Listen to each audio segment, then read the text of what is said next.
Are the data bits coming out the other end? Okay. They are indeed. Hey everyone. We're Got the live. bits. Boom. Arthur's right on it. On top of it. It's Wednesday. It's time for another weekly Daily Wednesdays.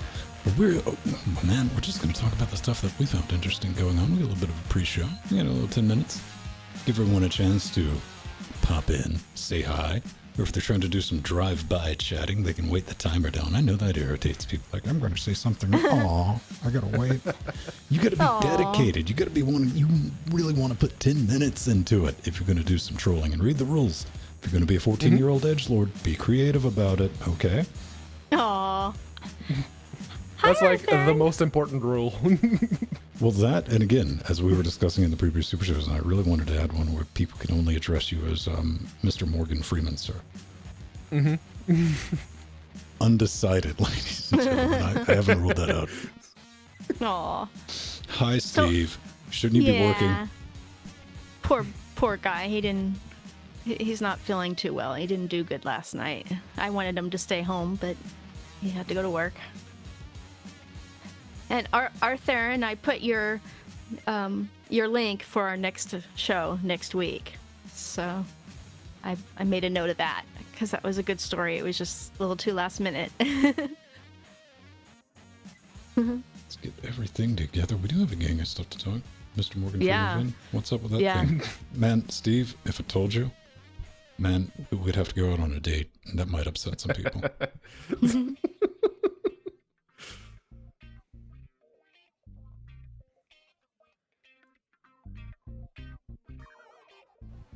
Better late than never. Oh, we're talking about the gnome thing? Yeah, what was that? Like 2 days ago. Got some heavy fun music. OBS does an interesting job dealing with image mask. I mean, it looks all right. Yeah. It can get cranky with keying. When you're doing an additive dissolve. But then again, I'm trying to keep this focused. I'm working on a kind of walk through some of the stuff. We don't do anything terribly advanced, but it's kind of an interesting proposition when I'm just like, man, I can just throw cores at problems. I can. I don't care if You do this have is 12 of them kicking around. So. right. It's like, oh, that's chewing up, 70-80% of 4 cores, and so I'm trying to make it more realistic. I can put anything in the background. You gotta have those cores.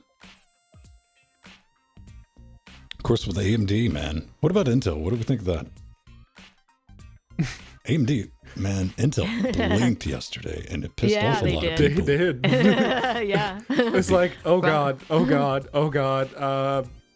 Screw it. Let's just tell everyone that they can put the stuff out, release the embargo, just put it out there. A lot of people, man, like over at PC World, and they're like, what? And you noticed a lot of people like this did live streams because they were prepared. This information was under embargo.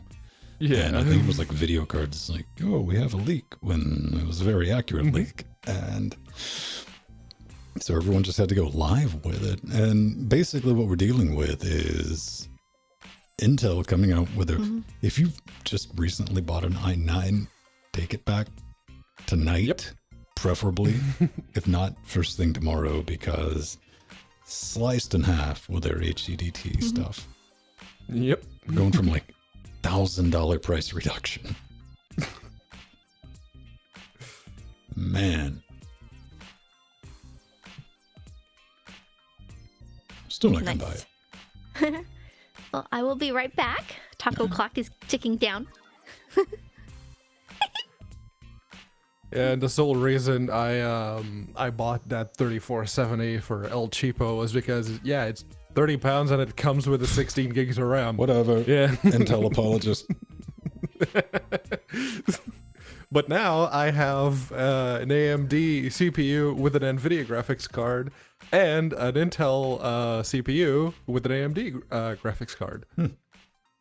So a nice spread there. I have 4 Intel CPUs in this house, and I didn't buy any of them. Thanks, guys. Mike, Pennywise.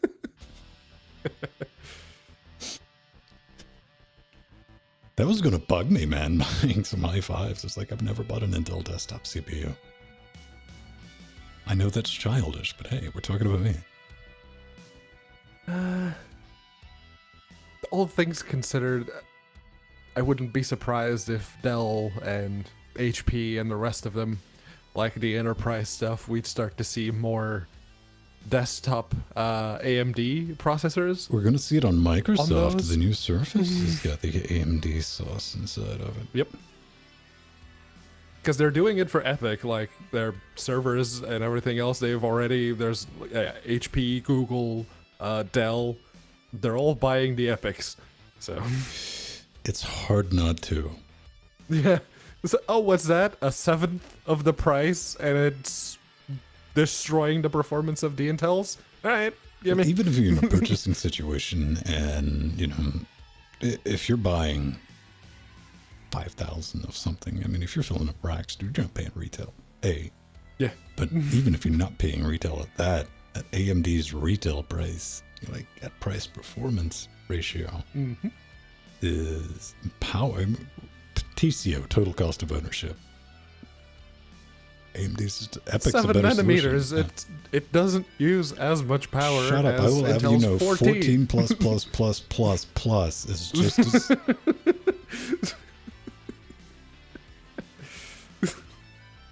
Oh, Pennywise, that's nice. I told you about drinking It's at not work. Saturday. Pennywise. I can't say what I was going to say.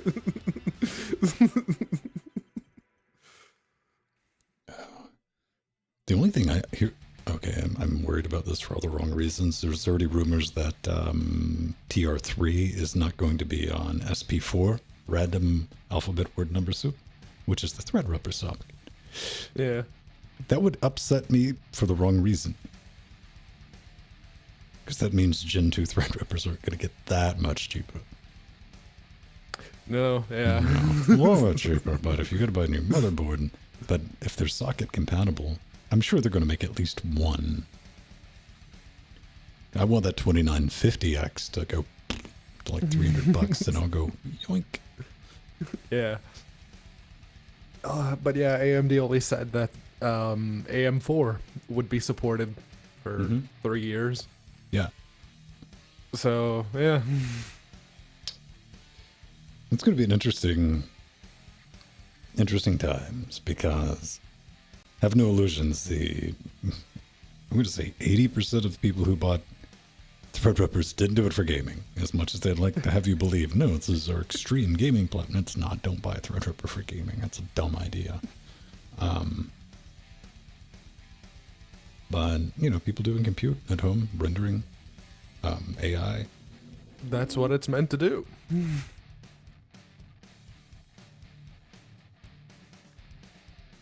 But yeah, no, the core clocks, base core clocks on the Threadrippers are lower than their Ryzen equivalents. So, yeah. Oh, the Threadripper for this system, building that was, you can technically play video games. You can play games good enough. It's like Pedro and Jordan's old computer. Gaming performance better than this box. I mean, even mine, which is the weakest, the processor, it does a very good job of boosting to its advertised 4.4 gigahertz. And the 1080 is still a 1080. It still kicks a lot of ass.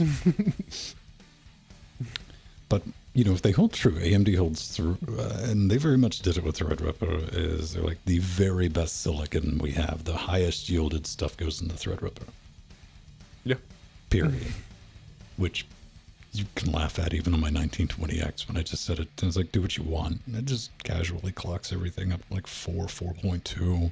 It's like, look at me, I can do this. I'm like, what? Stop. Get down. Like, quit drinking. No. That's my power bill. What are you doing? Pretty much, man. And the TR3, I mean, Threadripper 3 is going to be the same thing. I mean, the best silicon is going to be in the 3rd gen Threadrippers. And it kind of makes sense, especially now that AMD they've tested the waters with how 7 nanometer would do with the 3600, 3700, 3800, and the 3900. And they're going, okay, wow. let's release the good stuff now.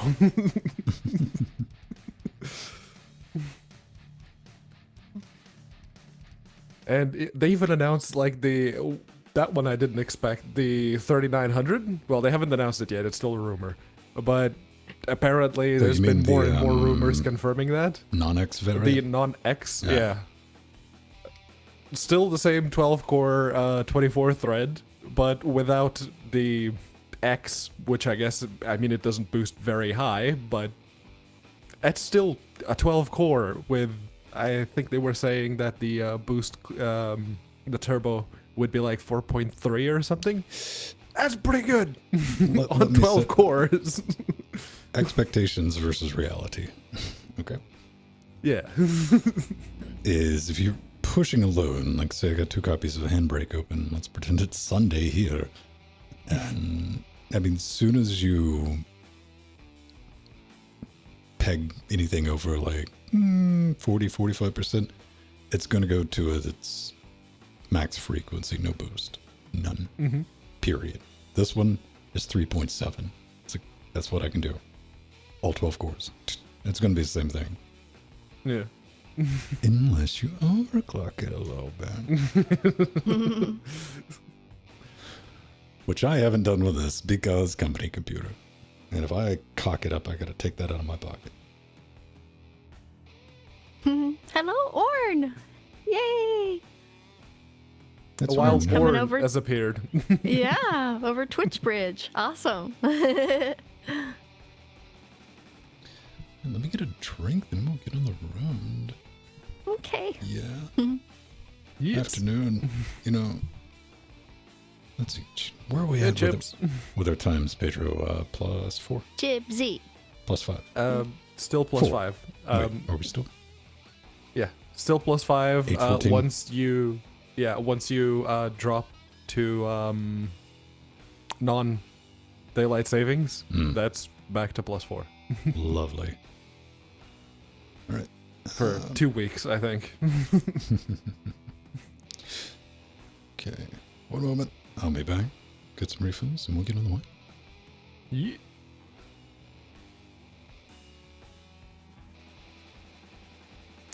Orin is in Spain. I feel your pain. I feel your pain. When snowboarding in Sierra Nevada, it was like 10 years ago or so. And yeah, Spanish people are annoying. Not all of them, but the ones in touristy places are especially annoying. Oh, so Orn moved from Sweden to Spain? Or he's doing school in Spain now? I have no idea. He was in Portugal for a while there, because I remember getting a tweet message. Oh. It's like, oh, people in Portugal are so much nicer than the Spanish. It's like, yeah, they are. Oh, and he's they actually working. try. Oh, great, Orn. Oh, yeah, actually, it did get nice. All right. Job's a job. Nice. No, not that Sierra Nevada.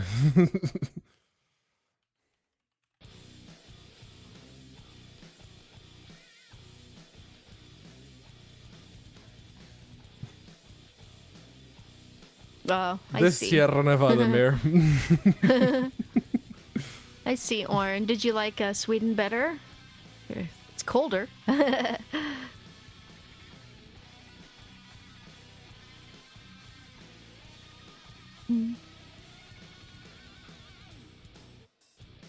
Java and PHP. Aw. The Java doing bit, good, I feel Arthur. you.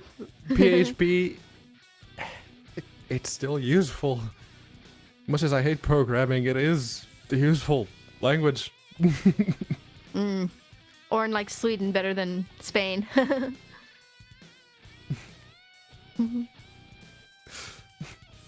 Yeah, I can imagine Oren coming from Bangladesh, a very, very warm country, going to Sweden, going, what the hell?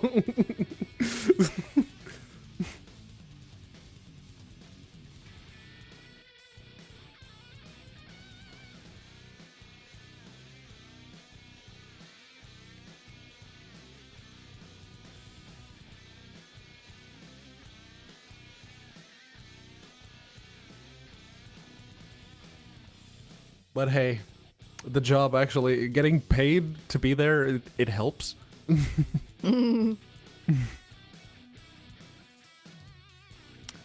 Yes, on Arthur, and I'm gonna show my mug also during the show because it's I'm wearing a Josh Walworth, his Josh Tech merch, and it's PC Per on this side, and then the Walrus on the other, and that's my shirt. Josh I Tech. think it's yeah. I love this logo. It's so cute.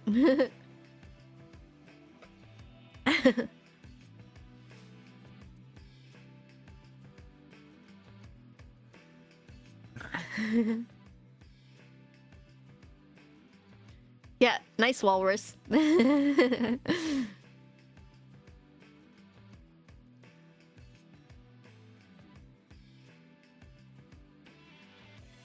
There's also a place called Minnesota in Sweden. Don't trust it.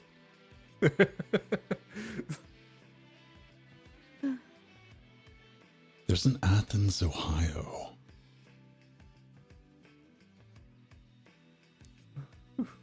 Yep, beware walruses with thrustmasters. Haven. True that. All right. Are we ready? Yes. Yes. And there's also Cambridge, Massachusetts. Technically a part of the Great Boston metropolitan area, but whatever. Man, there's a place in Greece that ripped off Athens, man.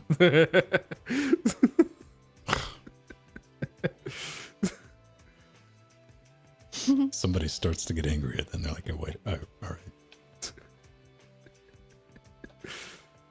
It's like getting angry. It's like, oh, man, can you believe they wrote a book, Moby Dick, ripping off the movie, man? Hollywood, it knows no limits.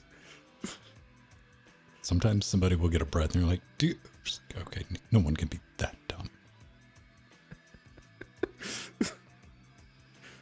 This is the internet. Fair point. Giving everyone a voice. Everyone.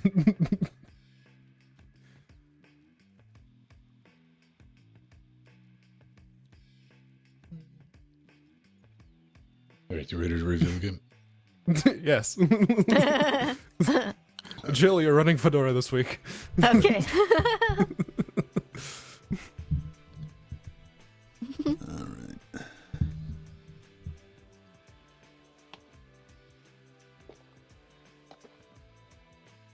You need to do a spider mount for this thing, but that requires me welding and metal fabrication. This is why it has not been done.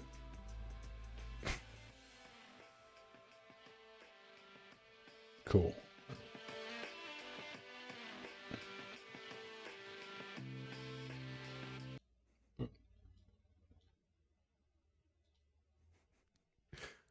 That's the thing. In Spain, they do know English. They just refuse to speak it. Nah. France would like a word. France, it's the exact same thing.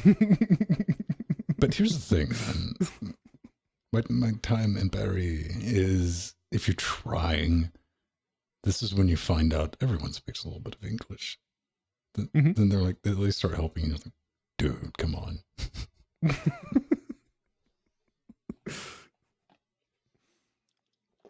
Space France is a cool place. They're definitely working on English in Australia as well.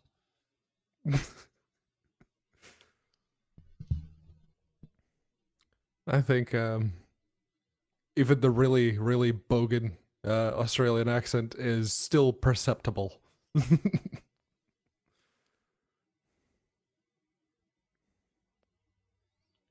right. I think we're good. as good as it's going to get, people. Yay. Let's together. All right. Record.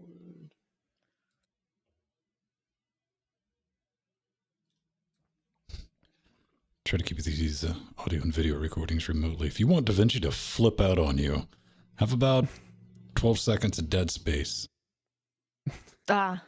at the beginning of your audio recording until DaVinci does sync that. It's fascinating. I learned to double check that the hard way. Don't trust it.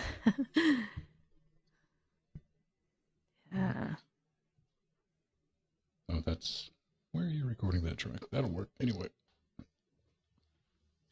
And welcome back to Linux Weekly Daily Wednesdays, where we can sit back, relax, take that midweek break, and it is Wednesdays, and talk about all the fun things going on in the world of Linux and open source, because it's always really a good day for Linux, but this is an especially good one. I'm Vin, that's Jill, that's Pedro, and that's you at home joining us live on Twitch, where we do this, and after the fact, podcast form, video form on YouTube. It's all kind of terrifying, man.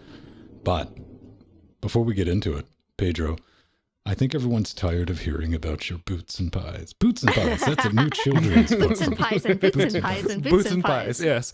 Well, I'm sure everyone is really tired of hearing me say that the boots, they wouldn't come. Well, here they are. Plural. Really nice. Plural. This is both of them showed up. Yes, Do you hear both me of them solo? shipped. I want my money back. And this is absolutely the nicest pair of footwear that I've ever owned, and I do hope it'll last me for many, many years because these were expensive. But they are nice. They're really, really nice and really, really comfy. And I guess the pies bit is about the Raspberry Pi 4. Yay! Got my hands on the 4 gigabyte version, which it can. I will agree with them that it can be used as a desktop, but it's not going to be a terribly good experience. Let's be honest with each other, Pedro. Every Pi up and including the fourth one, everyone's like, let's see how this is a desktop. Okay, let's see what else we can do with this. This one, I would say it gives you about the same experience as a 2009 laptop So would. we're talking like i3, Nowadays. something like that. Yeah, like a Core 2 Duo laptop from 2009, that kind of performance. Yeah. Dude, Jelly Bean, what's new? Oh, so I had a great time again on Jupiter Broadcasting's Linux Unplugged yesterday, and a great conversation with our very own Wimpy, Martin Wimpress. Yay, it was so awesome to talk to him. And wanted to also give a quick shout out to Josh Walworth of PC's Perspective, who has been a guest before, of course, here on LWDW.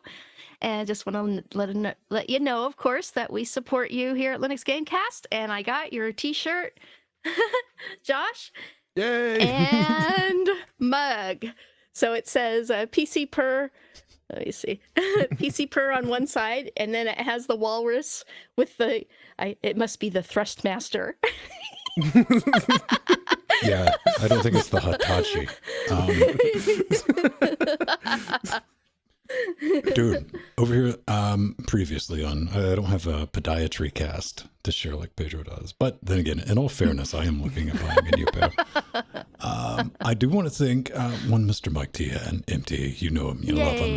He's our DevOps guy. I didn't want to throw him under the bus. That's why I've been waiting for like a week or two to make sure everything's working, to properly thank them for what we have set up between IRC, Twitch, and Discord is our chat relay, and that's kind of neat. So everybody on the live stream can get together. I also had to walk somebody through, and if you're on Discord, you have access to that, because I guess it can be kind of confusing. We also have like a live Discord room, then we have like we're over here Discord room for patrons, so that's there if you're new to Discord. I had to explain that, and that was the best I could do. They're probably still confused as to what they should be doing, but let's get right into it with kernel 5.4 lockdown, not system related. So no, not this. Well, not yet anyway. But give it time. Not yet anyway. Give it time.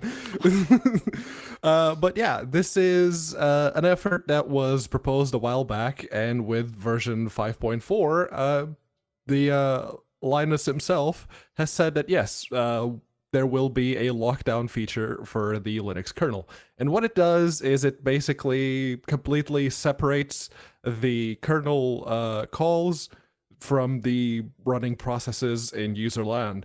So even if you have access to the root account, you can't really address the kernel in the same way that you can right now. Because if you have root access, then you can do everything.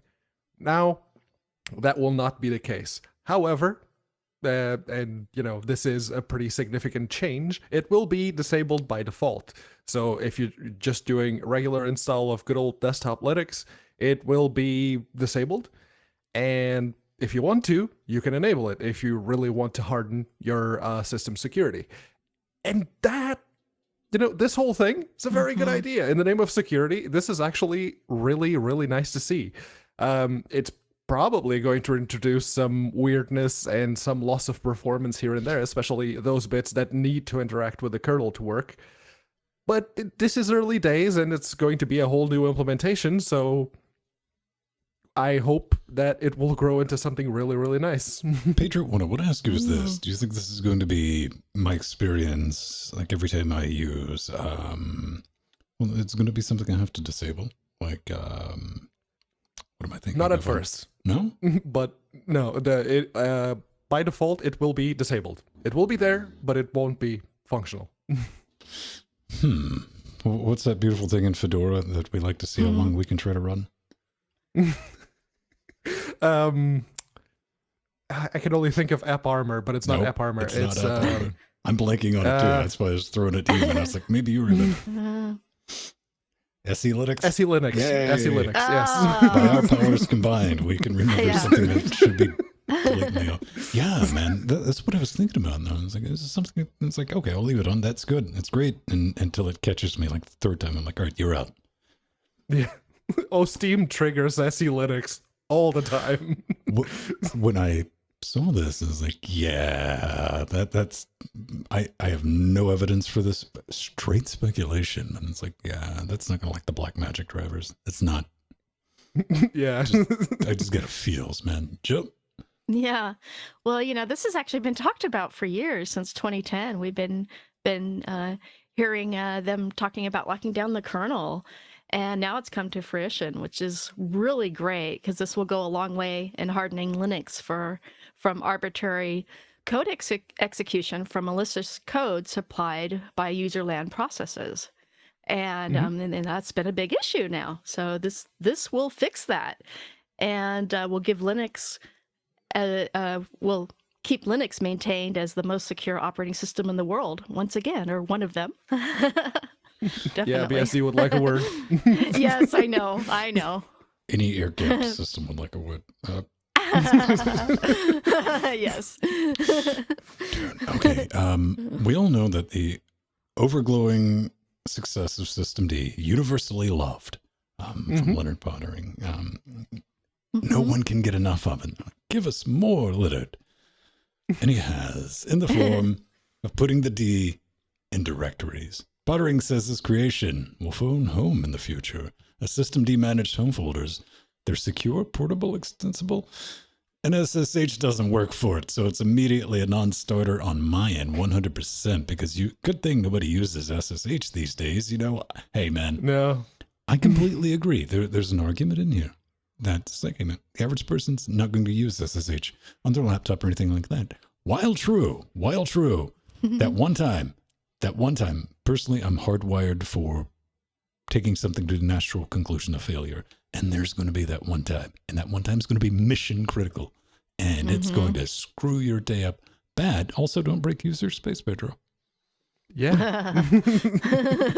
That's the thing. One of the things with the kernel, even when introducing security features like we just talked about, is it comes disabled by default, so it doesn't mess with things. But this one will most certainly mess with things, because the way that Leonard is describing it is, let's say you have full disk encryption going on your laptop, and right now, if you put it to sleep, the encryption key is kept in RAM, so that when you wake it up, you just put in your password, and don't need to do the full decryption again. But the way that he's trying to implement this, it will mean that your password and your encryption key are one and the same. So if you put your laptop to sleep, There is no encryption key stored in RAM. The file system will go back to its encrypted state, and when you open it back up, you'll have to decrypt it, which is great for security. But I really, really do hope that this is a module similar to Journal D, Core Dump D, all the other ones, because that means I can just uninstall it, right? Yeah, Right? that would be awesome.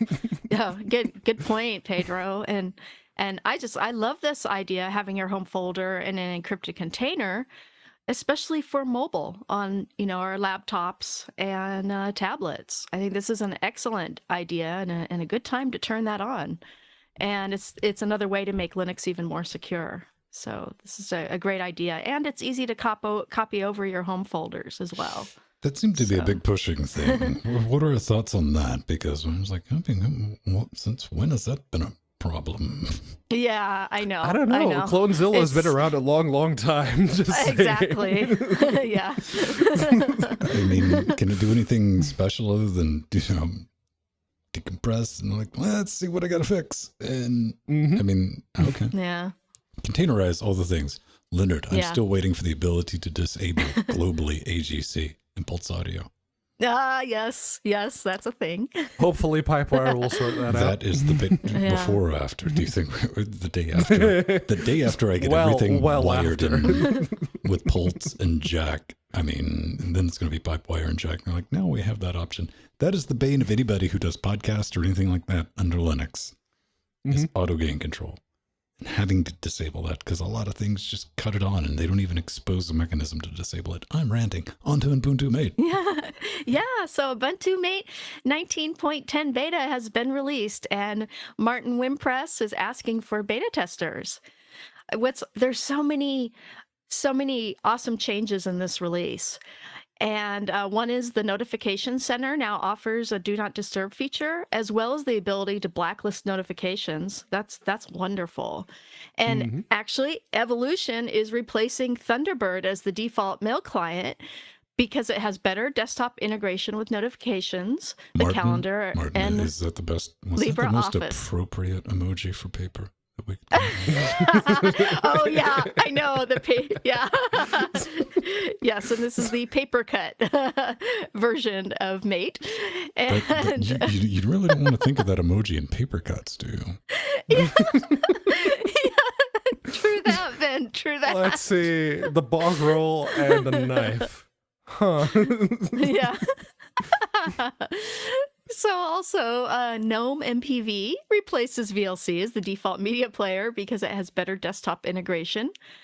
And this one is one I was really happy with. There's a new desktop magnifier for the visually impaired called Magnus that replaces the one that came with Compiz. I've actually tested this and it works great. Thank you, Wimpy. I have eye issues, and actually was born almost blind in my left eye.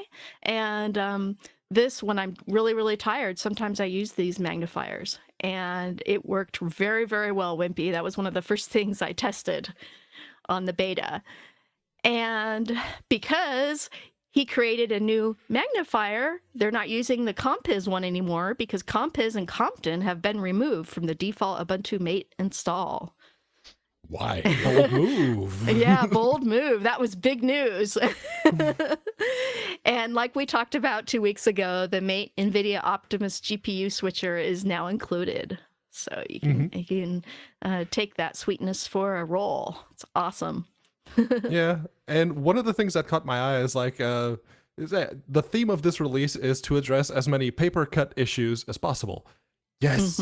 Thank you, because Thank you. if you've been reading like any of the mainstream media articles about Linux, you probably saw that one of the recurring themes is like, oh, Linux is fine, but there's a lot of like niggling issues, and the paper cuts, they start to add up. So yes, thank you.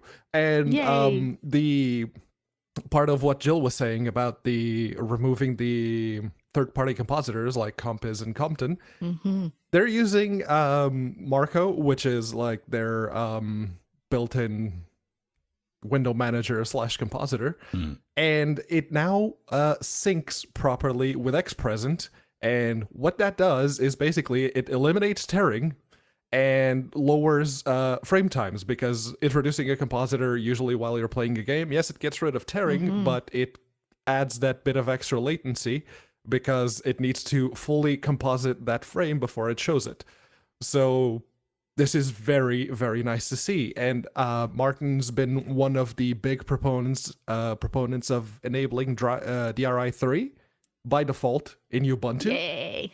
And having had a chance to test it on a Radeon card on Linux, yes, please do. I really do hope that gets pushed through. Please. Yes. It's good. Martin makes a good point right at the beginning. He's like, hey, if you want something this is for testing, it will break. Things will break. Don't expect anything but break. You like break? Here we go. Bug reports. Do that thing. So. Yes. Yep. Yep. Cloudflare. They keep on doing good stuff. Cloudflare, They I do. worry about you, Cloudflare. Why? Because you keep on doing good things to the point I'm like, what are you guys really up to? Yeah, when does the other shoe drop? Well, not yet, because this one is still very much in the first shoe, and this is a little VPN. It doesn't do like all of the obfuscation that other VPN clients do, but what it does is it allows your Android devices to use the 111 DNS server, and basically all your traffic is sent through that. So it helps with performance considerably, because they actually made a point of saying that no, this RDNS is going to give you the best possible performance, and they have been delivering on that. It does still offer the same like increased security that a VPN would, but it's not targeted specifically at that. This one is for performance, and it does filter out some of the ads, like Cloudflare already does if you're using their DNS on the desktop, for instance. Some of the ads already get filtered out. And right now, they're saying that the app is only available for Android and iOS, but given that the Android version will work in Chrome OS, I thoroughly expect that some creative minds will have it working on desktop Linux by the end of the year. What about Selfish? I mean, that comes with desktop Linux. For my mobile, man. Come on. We need to see more Sailfish development. That's what we need. Excellent work. definitely. I don't usually tango with VPNs on mobile, though. Perfectly honest. Yeah. They said it's 30% faster too, which is really awesome. Yeah, their whole shtick is about the performance. And I pay for private internet access just because there's a lot of websites that the UK government would like me to not look at. So yeah, I use that because the performance is not really there. You do take a bit of a hit to your speeds, but it works very well, and private internet access have done a very good job of actually helping a lot of Linux projects. So I'm gonna give them my money. But this one from Cloudflare is free. That's pretty cool, man. Full disclosure, I give Cloudflare a nice little chunk of money every month because we're behind Cloudflare. Like, we're not saying come at us, sis. We're just like, yo. And we were recently added last week to, like, we're one of the first 3% of web zones, our silly little website, to have the HTTPS 3 enabled, which you can only access currently with, what is it, Chrome Canary or Canary, yeah. Curl. So, it's a thing. It works, apparently. So that's kind of brilliant. Keep up the fantastic work. One thing I look forward to, is when I'm stuck trying to do a business plan and the financier, the executive I'm chatting with can only speak PowerPoint. I'm like, man, all right, I got to do this in really boring slide format. So boring. It's not going to work through. And an issue that you might run into when you're dealing with that simply is compatibility. If you don't have, nowadays it's not as bad. You probably got your own laptop, then you got to worry about hooking it up to a projector and doing the whole thing, or maybe you're going to try doing a little 10-inch tablet. But, you know, if you're doing it in Open Office or like Calc, or I don't even know what I know there's a KDE version of K-Office, yeah. Something in K-Office. Yeah, to do. K-Present? Was it K-Present? Just use LibreOffice. It's a presentation. It works. And the traditional PowerPoint or anything like that, compatibility can be hit or miss. But I like this idea from DuckDuckGo. It's in beta. It's all on the web. It's completely open source, and it's for setting up presentations that you can do as an app. Because, hey man, we all hate making these things, even when you do. But, as I said, it's open source and it's on the web. And they're just getting started out where you can do, a basic PowerPoint presentation. Then, hey, here's the web zone anywhere you're at. You're like, do you have internet connectivity? Yes, we're done. And I just wanted to give it a mention, man. I thought it was kind of neat. It is. And, even fridges have JavaScript-enabled web browsers nowadays. So this, hopefully, this and other projects like it will make the proprietary slideshow implementations that much more pointless. Very much looking forward to that future. Progressive Very web cool. apps. Yay, Electra. Yeah, yeah. And what's also cool is every publication is published as a standalone app, and it can be remote controlled by your phone, which is really awesome. No more need for those PowerPoint presentation devices. That's pretty cool. Yeah. So even if it's like a last minute thing, like, oh man, hey, Yeah, you're it's at an great. open source conference, like, oh, they expected me to do work. Jeez, okay. Yes. There we go. Very Look, I good. spent a minute on that. Brilliant. So we should have tied this right into the Android VPN, but we do have another thing to talk about on the mobile front. Yes, very focused on security this week on LWDW, because this one is E. It's a Google-free, pro-privacy Android clone, and right now the developer Gail Duval is using ZDNet.com. Yes, Really? it's annoying. Yes. He's using refurbished Samsung smartphones for the initial release, but it is based on Lineage and the Android open source project. So that's a very good combination because, yes, Lineage is already based on AOSP, but they do stuff their own way. And AOSP, well, that's base Android. That's like what you should target. If you're developing an app, you should target that. And I remember back few years ago when I had my Asus TF300, I remember a small ROM that did exactly this. It was called Cyanogen Mod back in the day, but it kind of cherry-picked the specific bits from Cyanogen and the specific bits from AOSP and made a really, really nice ROM. And this is very much in line with that, with the focus on the privacy and getting rid of as much of the Google stuff as possible. So very, very nice to see, and I really do hope one of these actually becomes popular, because that'd be nice. Yeah. Yeah, well, as Pedro said, there have been ROMs that have tried to achieve this, but it seems like this one is just really beautifully done. Being able to replace Google Apps with open source alternatives is out of the box is really nice, and which makes it a lot easier for new users to switch over and not have to do the research to find alternative apps. So this is really good. It's always something to play with, man. I do find that anytime I stray too far from Android, maybe by design, because you'll see like AOSP or something like that. It's like, no Google experience. First thing everyone does, install the Google Play Store. It's on Android, for it to be reasonably functional, I mean, you kind of need the Play Store. I know there's, what's the other one? F-Droid. Oh, yeah. That does F-Droid, work. and there's another one that's kind of shady, and it supports user repositories that are filled with pirated apps. So yeah. Don't. This is something to be said for us. Like F-Droid, at least. I mean, it's somewhat curated, and I also want to give a mention, since we're going to talk about mobile. This is the last thing for this week. Is if you have one of our handy dandy Android 10 tablets, the new ones, the 2017 versions.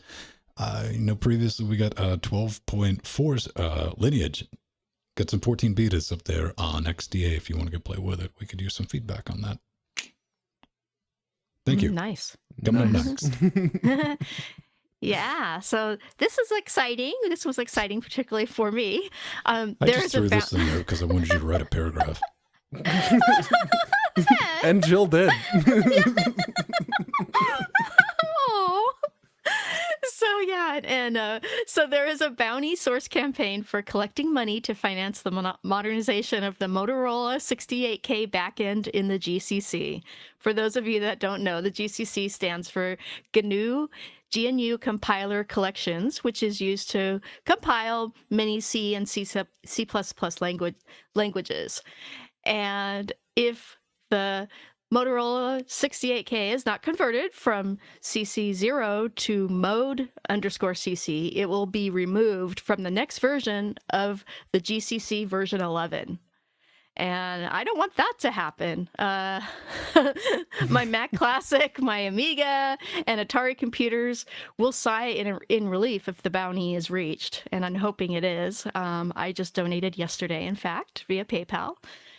And, for me, it's important, because using the 68,000 architecture is a great way to learn low-level programming and assembly, and is very easy to master and was way ahead of its time. 32K was awesome. And I learned to program on these machines. And, it's very important. Retro computing and its history is extremely important to keep alive for generations to come. And actually, a lot of people don't realize but this architecture is still used today in embedded systems. So it's important that we keep it around. And again, my Mac Classic behind me would be very happy because it's running Linux. If you currently have, 68Ks in your embedded systems, fire that vendor and get something much better. I can dig this. Keeping something around like this is the right way to do it because, support for Sun Saber architecture and stuff like that, i386 is getting dropped, and it's getting dropped for good reason because outside of people who will tell you it's critical and vital that they can play with it at home, then, it's a lot of extra work for not a lot of return. So keeping it alive this way, completely support it, Pedro. Mm-hmm. Yeah. Mm-hmm. Although, does it have to be GCC?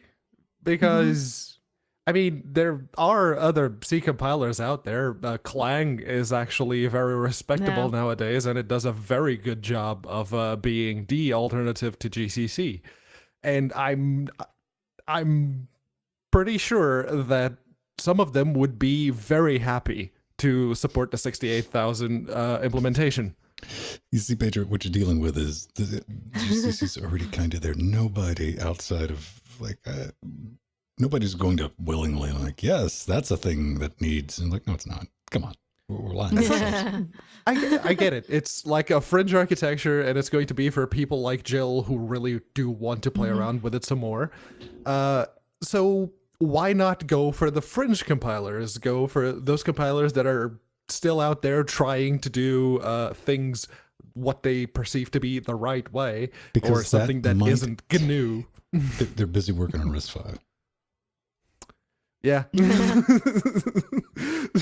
Yeah, that is, hopefully, RISC will be the future again. Pedro wants less attention and work applied to RISC-V in order. No. Hey, man. Yeah. It's a beautiful thing to see the community come together to keep something alive, and neat. All right. That's awesome. So we have talked about this coming. Microsoft bringing the Edge web browser to Linux, and so it begins. And the devs need your help.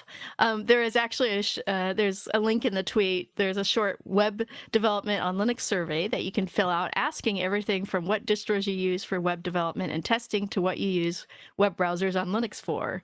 And I went through it. It only takes a couple minutes, and will actually help Microsoft in its journey to convert Edge on Linux to Linux. It's the Chromium version of Edge. They're just dragging their feet, let's be honest. Yeah. You can imagine what life choices you've done to end up on the Edge team at Microsoft. That's like, I'm sure the paycheck is a very, very safe life choice to make. Yeah. it's cool. I'm just not going to poo-poo it 100%. I mean, basically, if you want a Yeah. version of Chrome that has all the Google plumbing data bits rewired to send everything to Redmond instead of the Googleplex, there you go. Edge is definitely going to be your cup of chainsaw.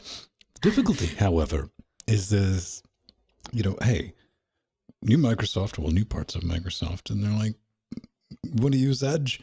No one uses it on Windows. I mean, Edge is like, what is my purpose? It's like, you install Chrome. Yeah. Or Yeah. Firefox. Or genuinely anything else. And you know what? I'm going to try it. It could be just morbid curiosity.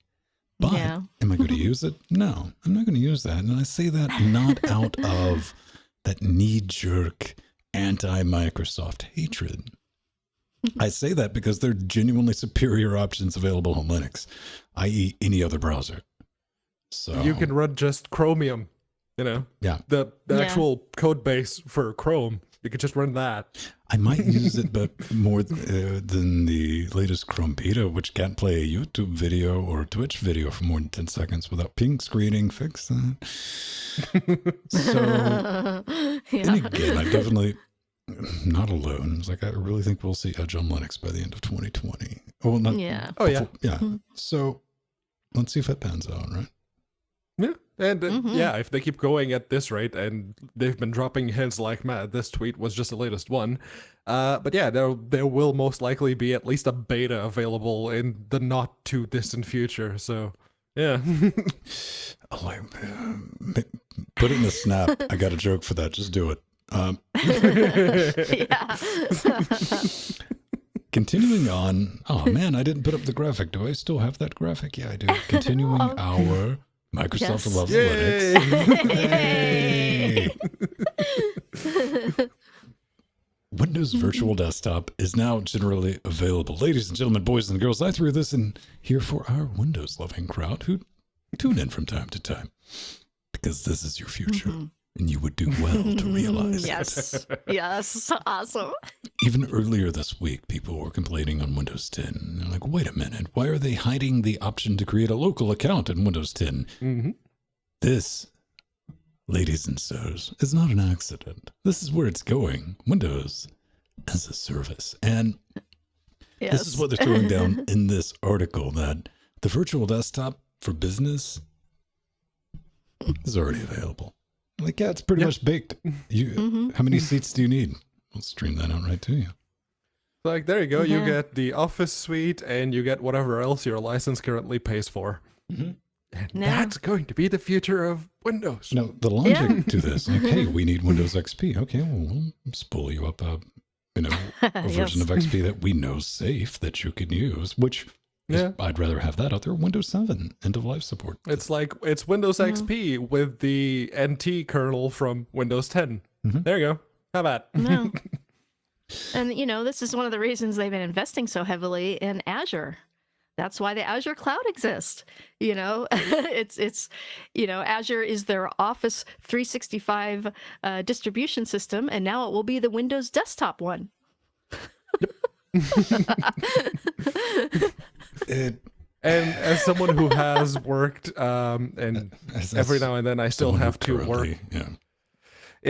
With Azure, I try my best to stay away from it, but it's slow. Maybe it's just our instance, but it's so slow. Yeah. I don't know. I mean, not to harp on it, but I think this is another reason that people are like, hey, man, you can get a copy of Windows 10 for like $20 if you do this magical turbo hack. If you go to the gray market. Yeah. I don't think Microsoft cares. They're like, soon you're going to have to subscribe to it, period. There's not going to be any pirate version of Windows. People are going to try, and I'm sure someone will get a crack that works for like 2 or 3 updates, and then it'll break again. Dude, they're like addicts, man. They're like, no, it's only online now. They're like, but we're sitting over here in this torturous, confusing Linux land. I'm like, Yeah, all right, everything's working fine over here. Hey, we're even doing a show on the internet with it. Easy peasy. We're playing video games. Yeah, all the time. Oh man, clicking that play button's pretty rough, Pedro. I don't know about how it works on Windows. It's so difficult. But yeah, well, it doesn't matter. This Adobe product I've never used doesn't work on it. So. Oh yes, that one specific game that requires some form of DRM or another. Yeah, I really want to play that game. Man, not to turn into a Linux Gamecast. What was the thing yesterday that was like 82 gigs? The game Destiny. Destiny, yeah. That doesn't work. Yeah, Pedro mentioned on his stream without checking, and I, of course, me being the mindless follower, I'm like, oh, well, is that working? Let me download that. And I was downloading that when I was watching. Hey, go watch what Pedro did. We'll talk about that in a second. That didn't work, so womp womp. Yeah. Boo. And if you go and read the Bungie help article about the release of Destiny 2 on Steam, Steam Plays Proton is not supported. We work extra hard to make sure, ladies and gentlemen. Yeah, pretty much. Hey, that's the thing. But if you'd like to continue watching things like Pedro's stream, my streams, the show that we do, the show we do on Saturday, and we got some other stuff in the works, you can do that by supporting us over at patreon.com. Easiest way to get to that's linuxgamecast.com. We got a support button with Patreon. We got LibrePay. That's awesome. We got merch. Do you want to wear our shirts? I wear our shirts, just not in public. PayPal, we got Wish Zones, we even accept Bitcoin. Those things are worthless. Give them all to us. Yes. We genuinely do use them. We don't hold them in. It's like purse.io. Boom, we can buy equipment for the studio. That's how we finance this without nailing you with commercials and all that nonsense. But if you want something wearing your back, store.linuxgamecast.com. We got Hell Elks, which means somebody just recently bought that. We get our face shirt, USB penguins, mugs, stickers, die-cut chairs, you name it, available, and you can have any color you want as long as it's black or pink.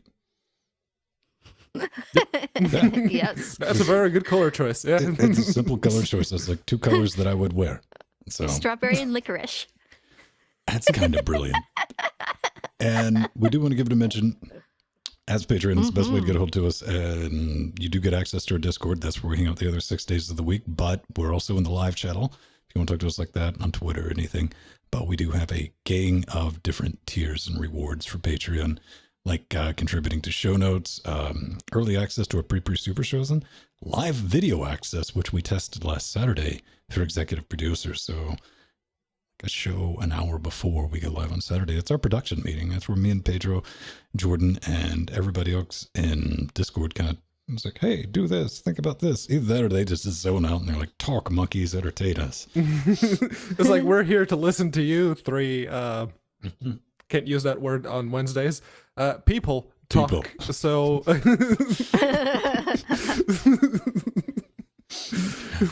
people. It's kind of brilliant, man. Thanks everybody for making that possible. And I guess you can like subscribe on Twitch. We're working on getting, yes. I submitted a custom. Awesome. Send us bits. That thing. What do you call it? Not icon, emoji, maybe? Yeah. Yeah. Yeah. Twitch, get around to me on that. It's been like a week. I don't know how long that takes. Not really, I care. But that's definitely a thing. Hey, people. You're awesome. Keep being awesome. And thanks for letting us do this. It's kind of exciting. We need to do a little bit of a plug, though. Yeah, we do. One thing you can do at the Sea Monster level, you can rock and roll. You can be like, hey, man, I want you to mention my little open source project. In the history of that reward, no one has taken advantage of it to the point where I was like, oh, right. Now, this comes from Dementor. It's like, hey, man, I noticed that I could plug my thing in it. And I was like, hey, man, yeah, you can. I forgot that. Yeah, I totally didn't forget about that until you just mentioned it. No. Yeah. But it's awesome. He wants us to give us a mention of PowerShell on Linux, which is PowerShellOnLinux.com. It's created with PowerShell, Universal Dashboard. Yeah. And I actually want to say PowerShell. Yeah. Well, what's awesome is he did a wonderful interview with Chris Fisher at Jupiter Broadcasting, talking about how it's a great tool to bring Windows sysadmins over to Linux. So they transition from PowerShell to Bash. Do you know what works better than that, though? Donuts. Donuts. Bribery with sugar. Just get them hooked. Okay. That's brilliant, man. And those will always be in the credits from here until eternity. So stay tuned for that. Oh, I guess I should mention you get your name in the credits, whether or not you like it. Ha! Slice of pie. Unless you tell us not to. Speaking of, yeah, then it's like 50-50. It depends. Cherry pie. Cherry pie. Ooh. And, well, chances are, if you got yourself a pie and you want to do something that involves capturing images, Spying? be it stills, or... I didn't say that. I specifically did not say that. Okay. But yeah, chances are you probably want some kind of camera to connect to it. And the fine folks at Android Central have basically said, here's a list of 6 cameras that we feel comfortable recommending Android for Central, everyone. I got a rock and roll. I know a little bit thing about cameras, just a little bit. Yeah. That C615 technically has 1080 pixels. That's about it. Yeah. Technically, yes. Then again, this is for the Pi. Most of the cameras for the Pi, the sensors can technically do 1080p. Yeah. Technically. Yes. But yeah. For local video, that Logitech, which is the one that they picked, it's also the most expensive one, can do 1080p local video or 720p broadcast. So that's passable. And then, of course, you have the camera modules, which you can use for any kind of implementation you want to do. And I guess at the end, they threw in just the one extra bit. It's the PlayStation Eye camera, because you can get one for $9 on Amazon.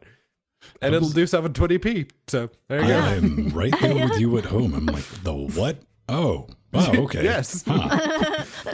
It's the PlayStation Connect. Yeah. Well, they're all great options under $40, as Pedro was saying. And, you know, I've actually used the Raspberry Pi camera module version too. It works actually quite well as long as you have good lighting. And we used it at our Linux Chicks LA booth at Scale 17X for our Raspberry Pi photo booth, and it worked beautifully. In that lighting situation, we didn't have as good lighting, so it really looked more like 720p, but it was still very good and still fine for our little photos we were printing out on the printer. So that was fun. That's one of the things. I mean, you're not going to be doing serious photography with that. It's all about optics. Yeah. So Yeah, exactly. something to play with. And I've never hooked up a camera. You know, if I was going to hook up a camera to a Pi, it'd be over USB. Yes, that's why that PlayStation one is there, and that's why the Logitech one is there too. Yeah. Oh, beautiful people. Do you want to set your house on fire? I mean, not right now. Not right now. Okay, all right. Take two. Beautiful Maybe people. in the future? Is your renters and homeowners insurance paid up? Good. Then our next story will have you excited. The poor man's power over Ethernet, Raspberry Pi 3 or 4 for under 2 wet stinky caches. Yeah, switch the router 12 volt to 24, Vertus some Cat 5, and hopefully, no fire.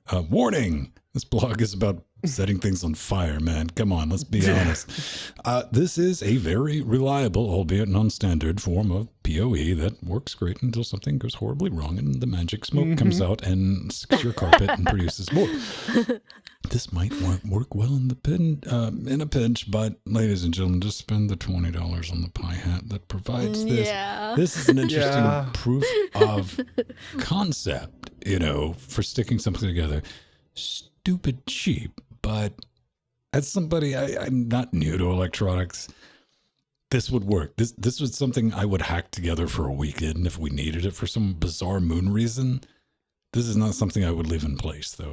This was not something I'd go to bed to. No. Yeah. No.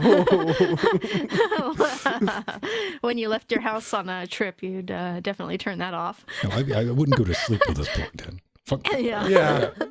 No, yes, Cat 5e cable can handle 24 volts, but not for very long.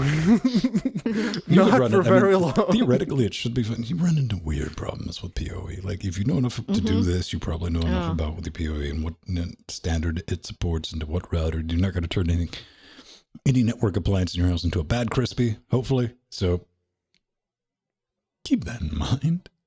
Yeah. Yeah.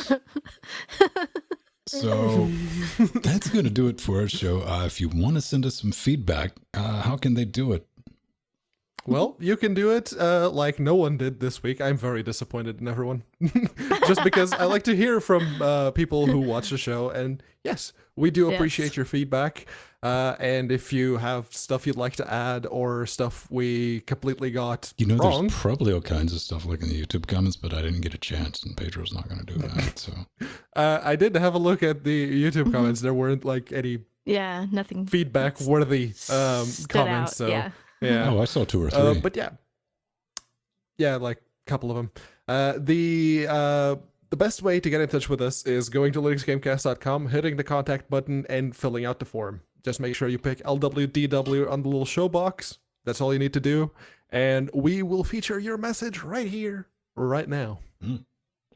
Next week, not this week. Don't forget to do that for next week. I mean, if you stick around like right now and you're like, yay, here comes some feedback and some contact, you're like, oh man, what's wrong? And I'm like, well, it's just because it's going to be the credits. We got to get out of here. You get to see your name roll by. Slowly. Yes. Yay! Thanks again, Dead Linux and Xenia Gamer, for the follows. I believe you did that yesterday. Yes. Yeah. And thank you to our executive producers and producers. Seriously, every single one of you, thank you We very, love very you. much. Because this show happened because y'all decided, no, let's make those idiots do something in the middle of the week. We want some more. Aww. And then for some reason, Jill decided, that's a good idea. Let's do that. Yeah. Yes, yes. We love you all. Bye, everyone.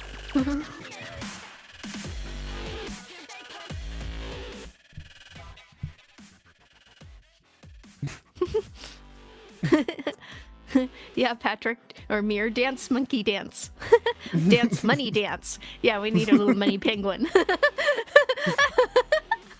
That's the real money dance right there. Are you kidding me? We actually have that.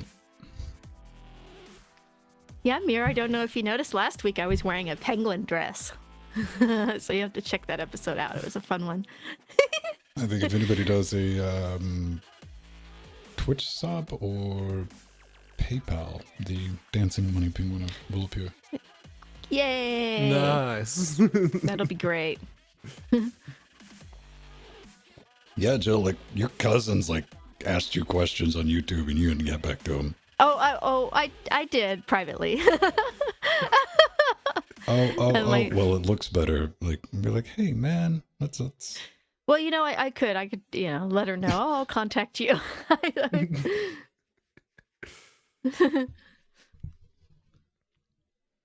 Right.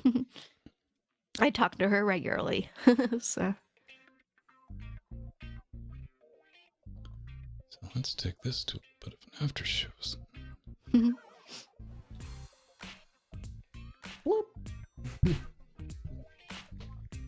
We made it a show. We did it. Yes. And it sounds like GTA San Andreas to me. I've never played that, so.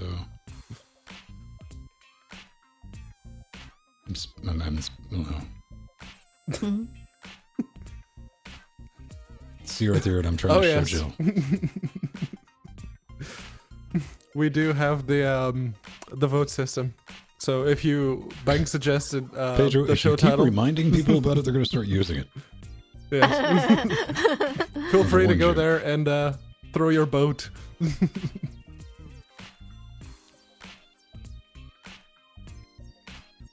thrusting walrus.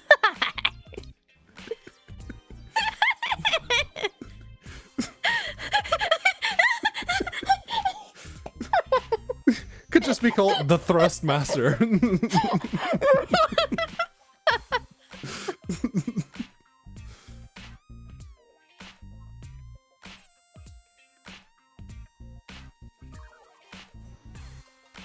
It does. It's got that funky vibe of the GTA. It's San Andreas and Vice City and GTA 3. Sounds the like a ones that have Sega CD, like Sonic CD soundtrack. You kids wouldn't know anything about that. I played a lot of Saturn games. This is on Genesis, baby.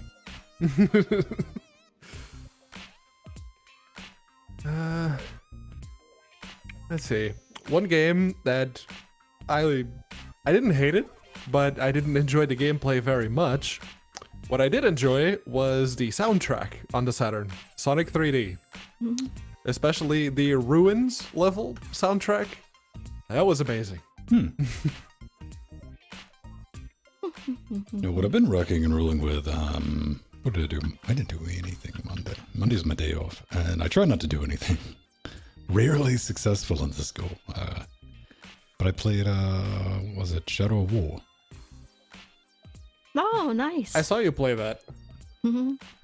And it's effectively some big honking DLC for the first one, with better performance. But capturing captains, man, you can, even though I know they went back and took out all the loot box mechanics and stuff like that, it's still painfully obvious about capturing captains the way it's set up. I'm like, oh, I finally got this one, and like 3 more just show up to curb you. Like, really? It's like I always have like plan B before I come in to take one down. It's like, okay, when I get jumped, like right at the end. That was the thing about the original Shadow of Mordor. Once you got the counters and parry systems memorized for which kind of enemies you can parry, which kind of enemies you have to dodge, which kind of enemies you have to do like the jump over. The moment that got into your brain, it's like, oh, now I can kill everything. Mad Max and Batman. I mean, once I'd say about 3 hours into either game, you're just death. Yeah, it's like I am a walking behemoth. Come at me, bro. It's just, and you're just jumping in the middle of crowds, walking. You're like, do you really want to do that, Brad? This is not going to end well for you. And the only all right, parry, smack, next. Just get powered up, man. Once you have like elf smash and everything else, and once you get the ring, this is like 3 hours into this game. It's just like whatever. I remember even in Shadow of Mordor, it's like, oh, I have the Flame of Anor. I can just enable this, and it's like, ooh, was that going to be a critical hit after a parry? Heads off.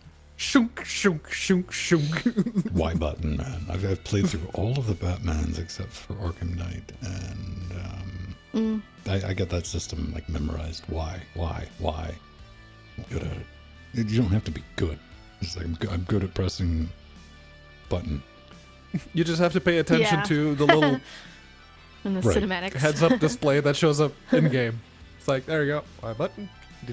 Which is kind of fun in Shadow of War. If you're poisoned, you can still block. It just doesn't give you the notification. Oh. Your spider sense is diminished. I get hit a lot.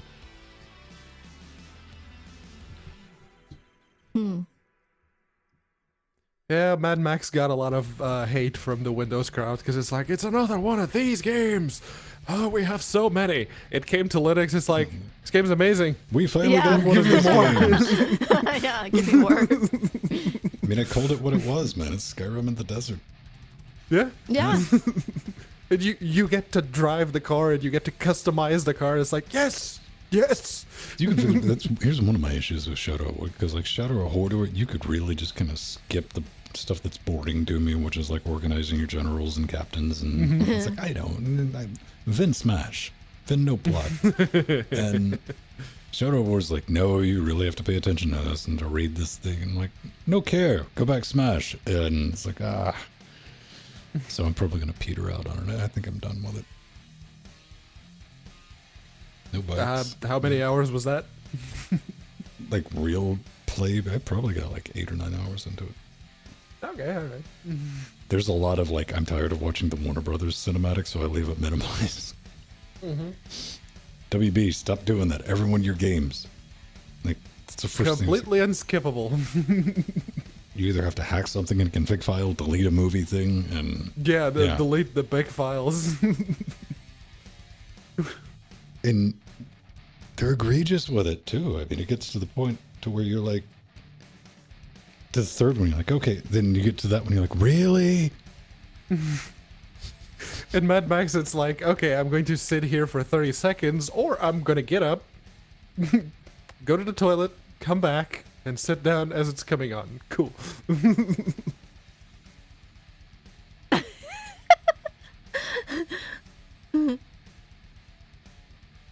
You want to share with the class, Joe?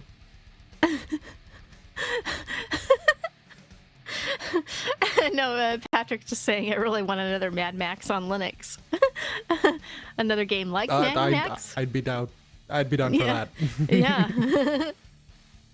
I had no desire with Rage 2. That, okay. The, Weeb, Near Automata, tomato-looking type thing that came out. Code Vein? Yeah. Yeah. I think I might like that. Yeah, I was thinking Suspicion I'd like that, but just Yeah. because I saw the comment, it's like, oh, that's Dark Souls. All right. Souls. Kind of want to play it. There was the other game that came out like 2015, no, it's newer than that. Might have been 2017. It was the American Samurai in feudal Japan. Oh, Nihil. Yeah, that one. That one, that looked a little too Souls-like, even though it was like really Souls-light, but I was like, yeah, I don't know if I'd get into it. Judging from the reviews, it was Souls light. Yeah. Like, really light Which on I the thought I Souls, could but yeah. deal with it until I started looking at some reviews, and I was like, yep, no, spreadsheet simulator menus. That's one of the reasons, like, Shadow of Warrior 2 kind of lost me, man. I'm like, jeez. Oh, yeah. I know people like the infinite customization. Sometimes I just want to stick A and B and blam. Rage 1. Never played Rage 1 or Rage 2. I have Rage 1, because someone gifted it to me. But yeah, I play like 5 hours of it. It's like, okay, this game has gotten very boring very quickly. Alright. Tech demo it is. Well, this is why I ended up playing Shadow of War, because like Monday, it's like, man, I need a new pickup game, you know, something I can sit down for like 30 minutes and clear my head with mindlessly, and like, okay, then I get back to something. And I went looking, that's, you know, I couldn't find anything. I was willing to burn a Heretic purchase, but I couldn't find anything except for like that anime looking deal, and I was like, that's like, It's pricey. It's not mind. like full-on AAA pricey, but it's pricey. It's like $60, which isn't bad. I don't have a problem paying $60 for a game, but it's gotta be some, like, let's see, the new Skyrim one that comes. I'm just gonna buy that. Come on. It's a new Elder Scrolls game. Yeah.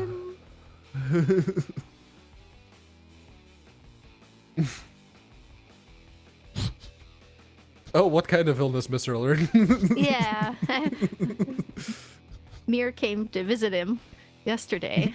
Oh no, dude, that's just the crabs. Get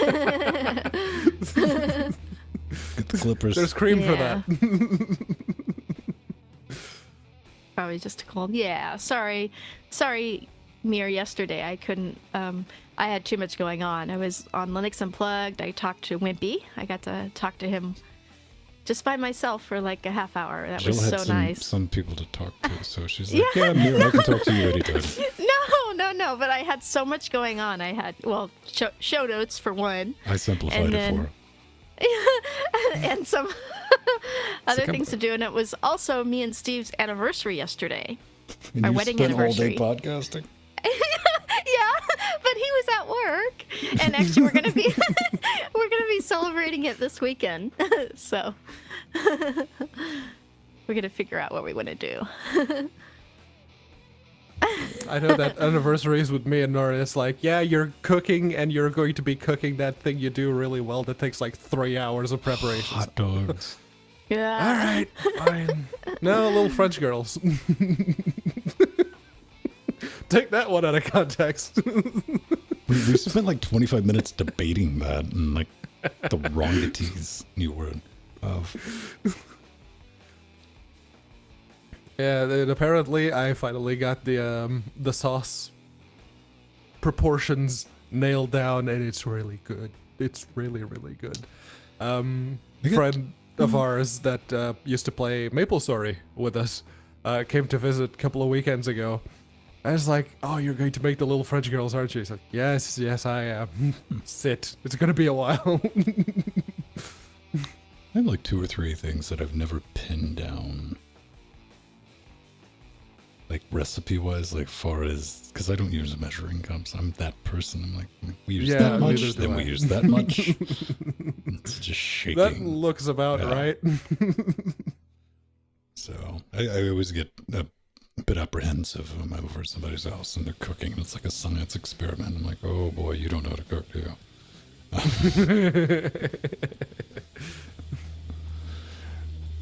An emoji for straight over your head.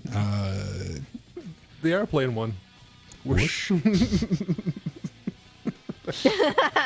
Yeah, that buzzing sound going Mach 3 over your head meets. Yeah, that was the joke. But it is starting to, we're getting a little bit of winter time. Not yet, though, but it's thinking about it. It's going to take its time. I was thinking last year. It was like at the end of November before it even got moderately. You know that it's getting cold here because they turned on the heat in the office today. And I was looking, because I have the thermometer on my desk. It's like pinned to the little divider thingy. And I was looking at it, it's like, it's now 30 Celsius in here. Did you really, really need to turn on the heat? Oh, but people are cold. Yeah, these people, they need to, I don't know, eat better because I can't. 30 is going to be against some safety and standards regulation, man. That's too... 32. Nope. I would it's look... 32 and 16. 16 and 32, that's like the two, the minimum and the maximum. Yeah, I like the walk to work because it's like, ooh, it's 5 Celsius outside. It was really nice. The walk to work was really nice. The walk to Tesco's at lunch. I had to take a look. The icon. Emotes. Hippodopes. All right, well done. Yeah.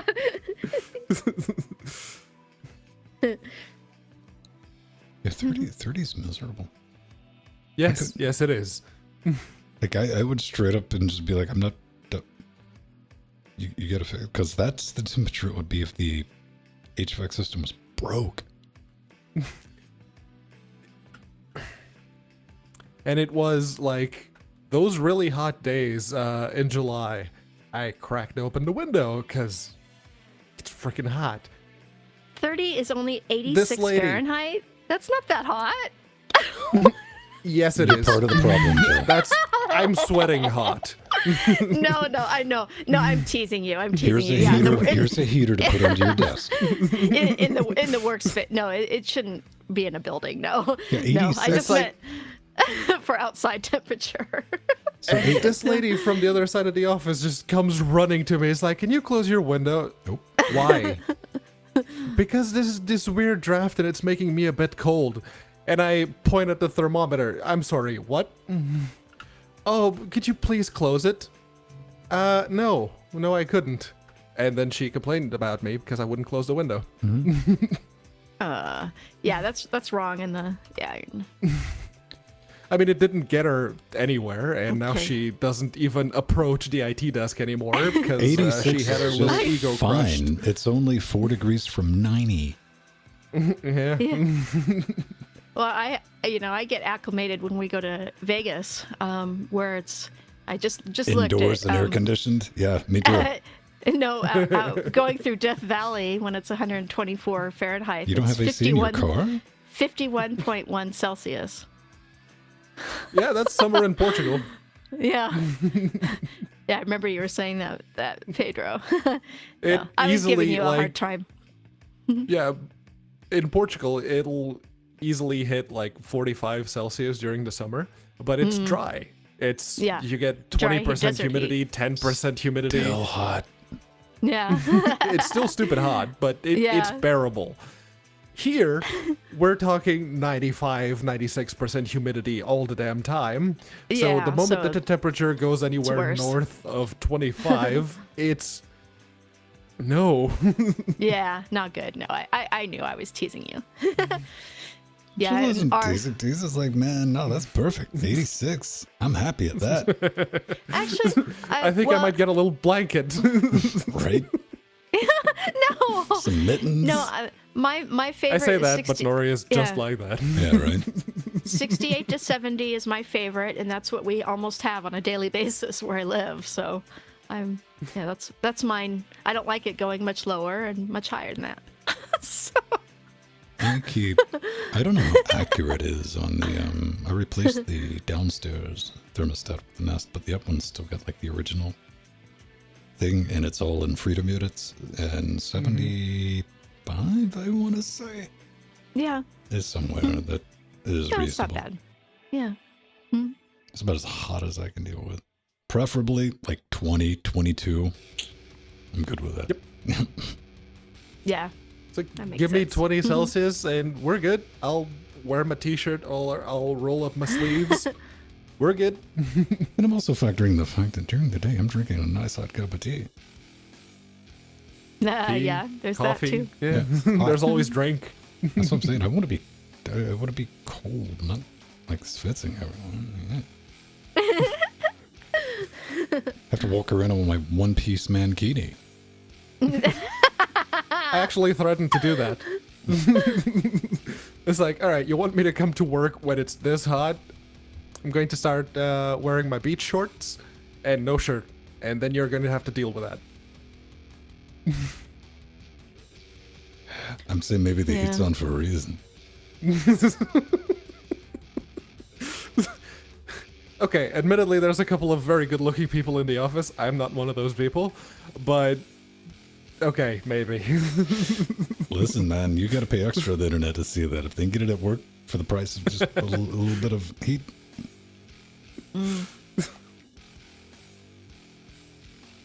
Yeah, 85 in the workplace is horrific when you got all those computers. I mean, that's not even allowed here. You have to have air conditioning. You have computer labs and stuff. There's air conditioning in 3 rooms in that building. Only 3? One, yeah. One is the one office that Property Services has, and then 2 for the 2 server rooms. One for the East Wing and the other one for the West Wing. Well, at least there's that, right? But it doesn't help you guys. Oh no, we kind of make up excuses like, something's odd. I'm gonna go check the server. And then I stand in front of the AC. It's like 15 Celsius, just blowing. It's like, yeah, I bet. Do you have one of those old units like I have upstairs that just moves up and down, or is it digital? No, it's digital. Dang, I can tell you how to clip the wires on that thing. Yeah, there you go. Because most of them have a mercury switch inside. It's pretty easy. Yeah.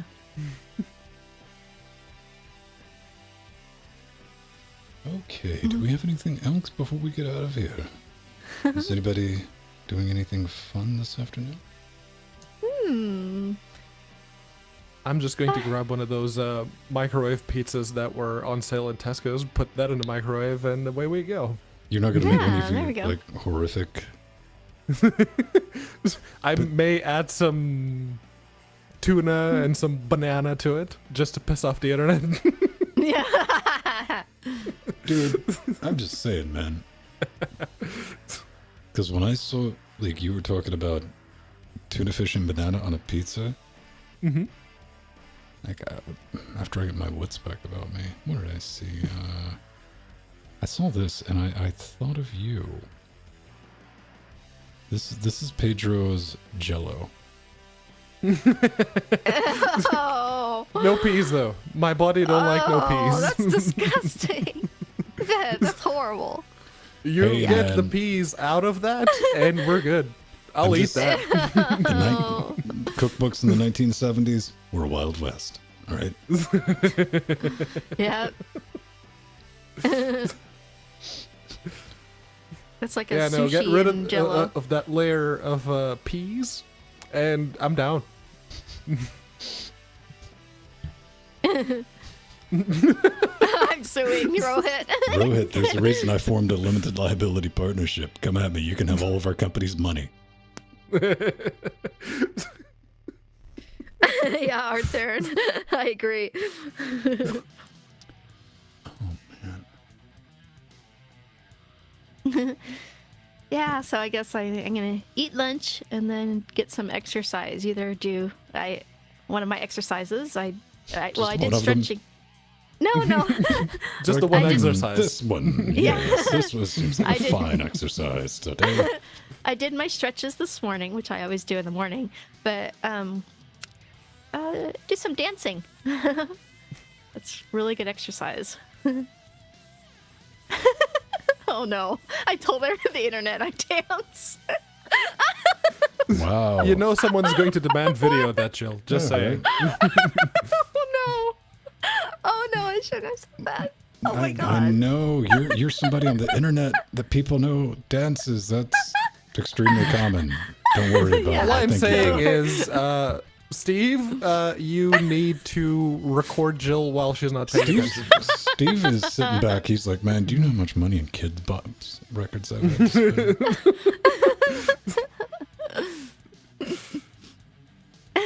Man, pole dancing that's a whole different thing, man. Oh yeah, You gotta have You need some strength. yeah. Yeah. I actually do some breakdancing because I had done a lot of breakdancing when I was younger, and that keeps me in shape. I'll believe that when I see video Steve, of it. I'm going to need that video like yesterday, please.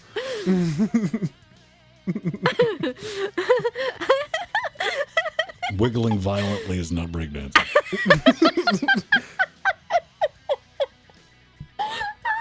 Don't tell that to the internet, Vin. Something that could be mildly confused with a seizure. Nope, don't count. Get next. Next.